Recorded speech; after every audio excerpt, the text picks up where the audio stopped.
To have a virtual keyboard can free up a lot of space on your screen. There will be users out there who love this thing so much that they'd be happy to put up with all of the compromises. Am I one of them? Probably not. Absolutely love the guy's videos, but the product, it's not really clicking with me. 4 out of 10. This is actually so rough. I have to be honest with these ratings, but people are not going to be happy. Now, if you don't know Hank Green,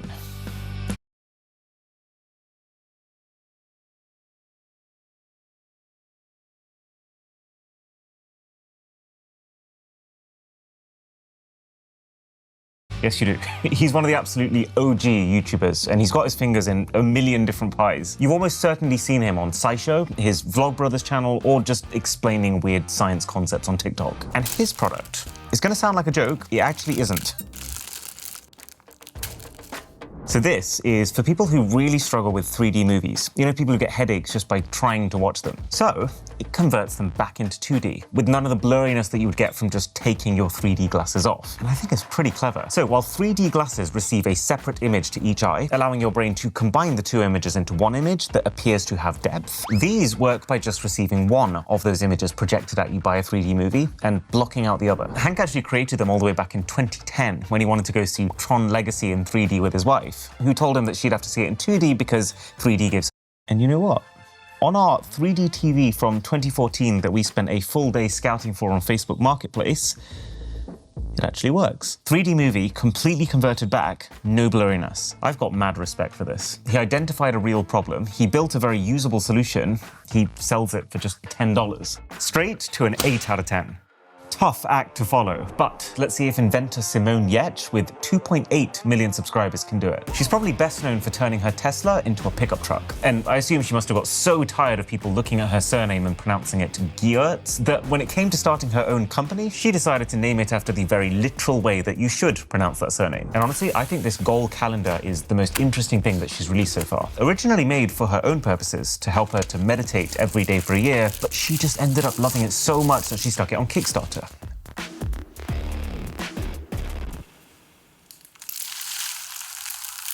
Ooh, that was one elite tier peel.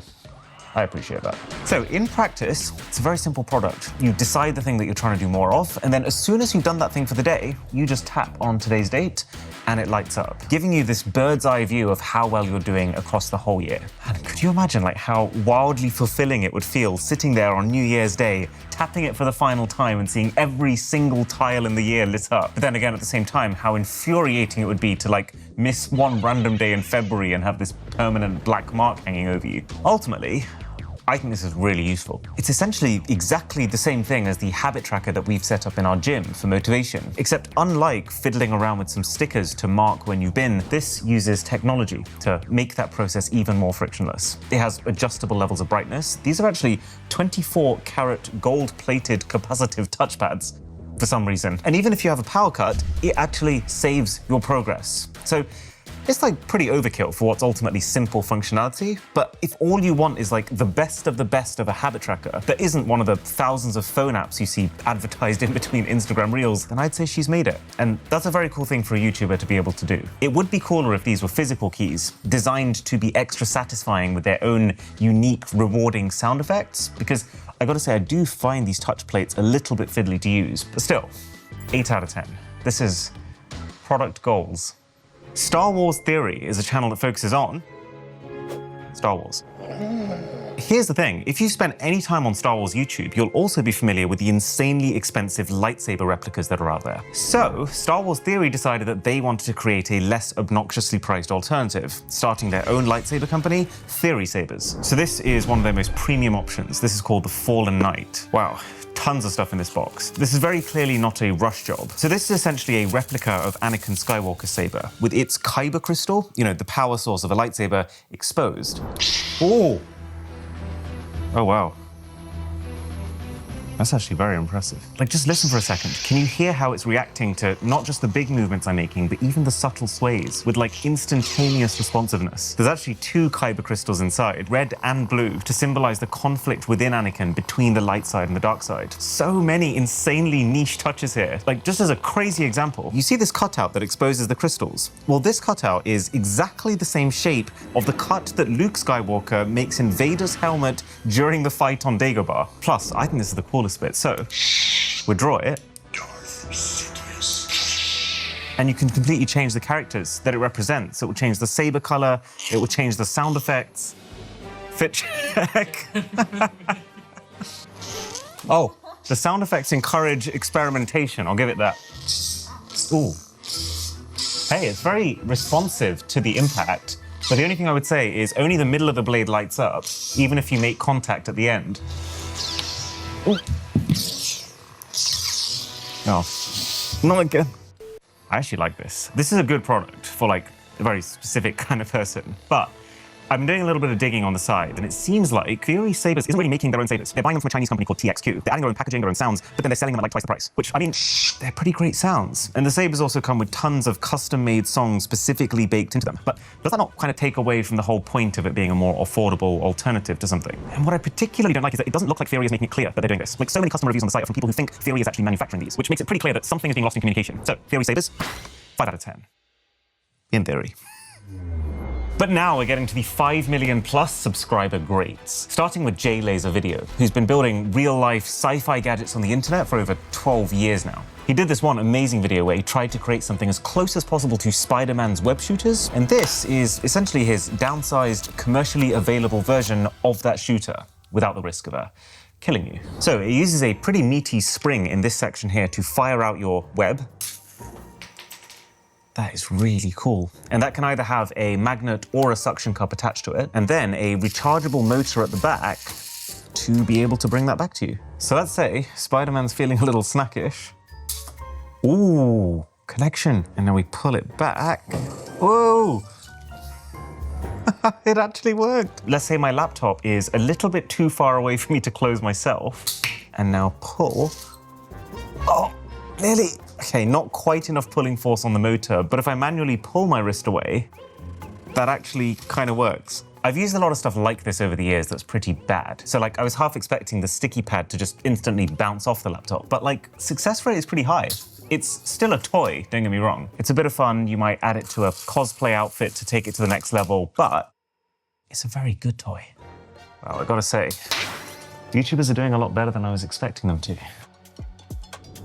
And that brings us to a product from someone who's pretty massive in the tech space. So, Jerry Rig Everything, you know, the teardown guy, loves using razor blade utility knives. He says they are the most versatile tool on the planet, but he also says that not all of them are created equal. Some of them are very cheap and flimsy, and so they have a lot of wiggle. Some of them are really big and plasticky, so he basically decided it was time for him to make his own. Just a knife in a box, no frills. I mean, it ain't fancy packaging, but at the same time, it's not a fancy price. It's less than $20 normally, and less than 10 when he drops a sale. So the knife itself, it takes industry standard razor blades, and it comes with some, which I do appreciate, because I just find it so infuriating when products don't ship with the basic assumed things that you need to use them, like batteries. Anyways, that's pretty good. Let's try that again. Good old paper test. Wow. So yeah, one thing you have to give this thing is it's sharp. We'll use this for the rest of our unboxings, just so you can see how light work it makes of them. And there's actually a lot to like here. It's got a nice small footprint. I like the fact that it's got a spring here, which keeps the knife fully closed when folded. So the blade is never sitting in this position, which could become a threat to life. I like the fact that even though there is plastic on the outsides, it doesn't feel plasticky. And also, when you open the thing, I mean, it locks up like a freaking gun safe. That's not moving. But then at the same time, this isn't like some of the products we've seen earlier in this video. This isn't some big new innovation. Because the blades are standardized, so the blade here is exactly the same as the blade you'd use on this even cheaper knife, the actual product here is really just the handle. And it's pretty good. The only thing I particularly don't like about it is that to close up the knife, you have to put a lot of pressure on this section down here. And the only way that I can comfortably do that is to have my other fingers directly in the firing line of the blade, which just freaks me out. It makes me feel like I've got to do this whole maneuver in slow motion just so I protect these moneymakers. So I'm going to put this right in between 6 and 7, so 6.5. Now, while that tech YouTuber's product is very simple, very uncontroversial, the Anark smartwatch is on the complete opposite end of the spectrum. So, Tech Burner is a very popular Indian tech YouTuber, and one of the very few who's not just released accessories of his own, but his own actual smart device. Feels good to actually have a sharp knife now. But this smartwatch, while initially receiving an incredibly strong reception, with Tech Burner's announcement video hitting basically 10 million views with over 500,000 likes for his immense ambition, then started to get roasted pretty bad once people actually got their hands on the thing. So what do I think? Well, I actually think the design is great. I think it's really impressive that as a piece of hardware, he's actually managed to make something that feels distinctive without looking tacky. The strap feels premium, the casing feels premium. I don't think that's a small feat. And while the software doesn't feel as premium, like as a very quick demo, Apple Watch, and now Anark Watch. You can tell the difference, right? Plus, it's looking very likely that this operating system is not designed from scratch by Tech Burner. It's a skinned version of some existing Chinese software. You also do have to bear in mind two things. A, that unlike an Apple Watch, this isn't $400. This is like the equivalent of 80. And B, that it's insanely hard to do this. It's insanely hard for a YouTuber, someone whose specialty is content creation and who most likely will have a very small team to actually design and manufacture a tech product that's trying to compete with companies 100 times the size who've been in the game for a decade plus. So, what I think the vast majority of this rests on is, does this actually track reliably? Well, I have actually been wearing this side by side with my Apple Watch for the last few days, and in terms of activity, honestly, it gives me nonsense numbers. Like if my elliptical says that my heart rate is 100, the Apple Watch will pretty much always be no more than 1 or 2 off that. The Anark is very regularly off by 10 to 15. That's not within normal margin of error. That's just wrong. And then in terms of sleep, I mean, I would say the Apple Watch is not perfect, but at the same time, it's 95% there. Like I have cross-checked this against a bunch of other sleep measuring devices like smart beds and sensors that go underneath your mattresses. And the Anark produced such different results to the Apple Watch that honestly, it just feels like it's guessing. Like I know for a fact this day that I woke up at 8 a.m. This is telling me that I was still asleep at 8:48 somehow. And just generally, there's quite a few things here that could easily be ironed out with the Gen 2 product, but that persistently remind you that this isn't one. Like the metal here is constantly clanging against things. The screen can just blast out light at night when you move your wrist too much. So, while I really, really do respect the attempt, I'm going to have to say, not this time. Watch this space. Now, if you thought the J-Laser Video web shooter was an impressive demo of someone creating fictional gadgets in real life, then I think the Hacksmith Industries lightsaber, based on the consistently improving full-size version that the guy's been working on in his videos for years now, has a pretty good chance of topping even that. So the packaging itself is designed to be used as a display stand. Oh, check this out. I helped develop the world's first lightsaber. That is great fan service. And then inside it all, here we go. Wow. It's like proper full metal construction. So, while these are both YouTuber-made lightsabers, they go about it in completely opposite ways. Theory have gone for the full-size $600 proper replica display model type route. Hacksmith have gone for miniaturized $99 blowtorch. All right. Whoa. Oh my God. Holy cow. I mean, on the full spectrum of how good or bad I thought this could have been, this is the higher end. It definitely feels like quite a bit more than just a lighter in a fancy body. Oh yeah, and do you want to know the coolest bit? You can also put these color-changing inserts into your saber to change the color of the flame, which work by adding certain salt crystals into the burn. So if I stick that onto there, and then... when it catches, can you see that? It's bright green. That is actually so cool, especially because of how similar that is to how a lightsaber's kyber crystal is meant to determine the color of the blade. Let's see what kind of power we're working with.